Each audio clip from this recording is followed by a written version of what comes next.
hoje eu quero falar do lançamento que vai acontecer aqui em São Paulo em outubro, de Um Toque de Bruxa, meu terceiro livro, e também da história por trás desse livro. Mas antes, eu queria convidá-los a se inscreverem aqui no canal e curtirem esse vídeo se vocês gostarem. Vamos ao lançamento e à história escondida.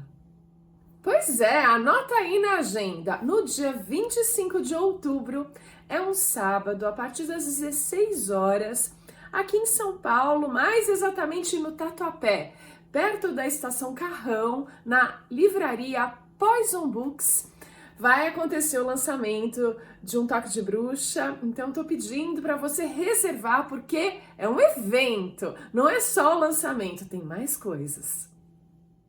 Sim, nós teremos um curso que vai falar um pouquinho de feminismo, bruxaria e a história por trás de Um Toque de Bruxa.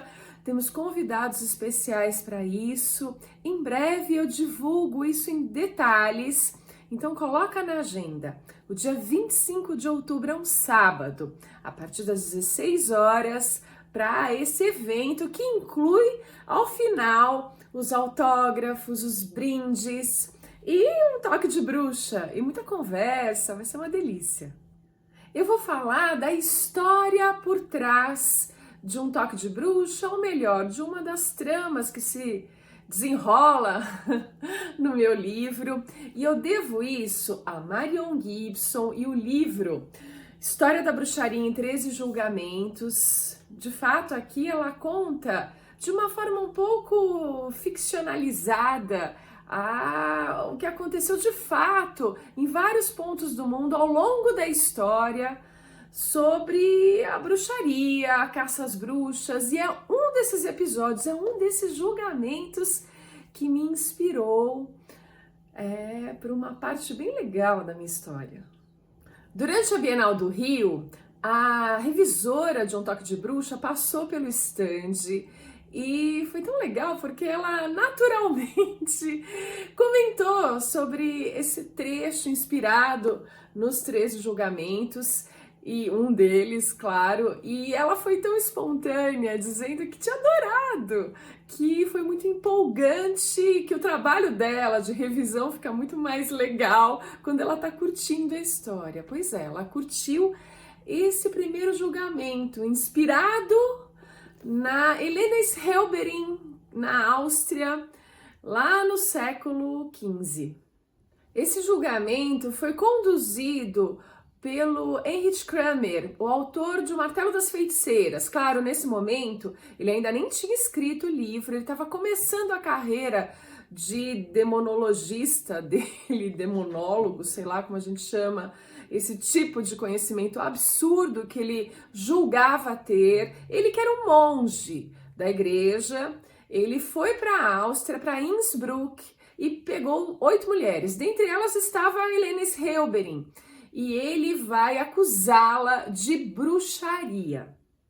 A Helena era uma mulher casada, bem instruída, estava questionando um pouco a Igreja Católica, migrando talvez para o protestantismo, enfim, uma vítima perfeita. Um homem a acusa de tê-lo enfeitiçado.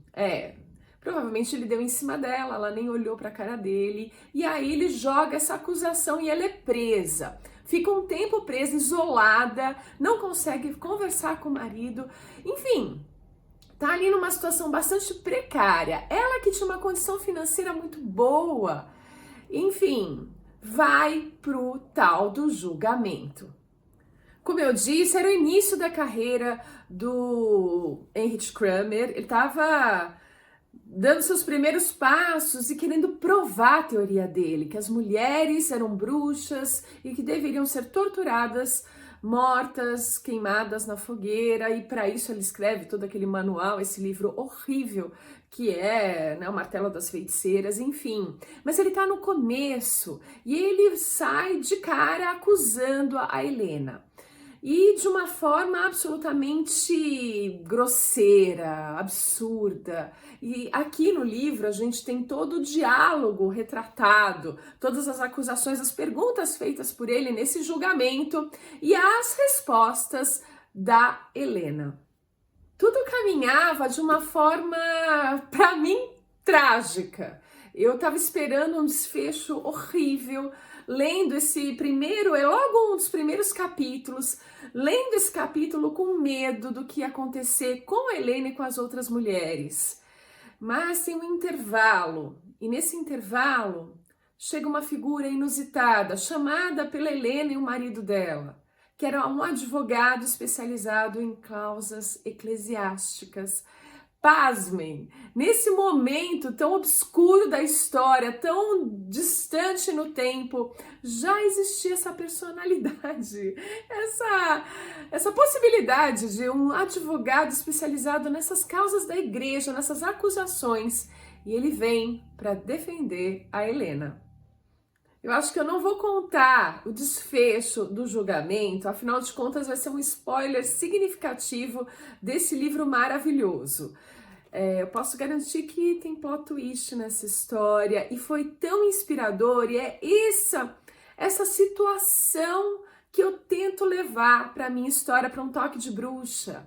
Ela acontece no passado, já que a minha personagem principal tem a habilidade, nesse toque de bruxa, ao encostar em alguém, ter visões do passado ou premonições futuras.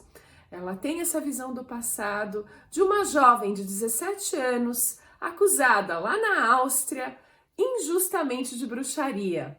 E essa história corre em paralelo com o presente, quando a nossa personagem principal, a Ana, fica se perguntando se o passado, que aos poucos se revela para ela, pode se tornar mais uma vez uma realidade triste.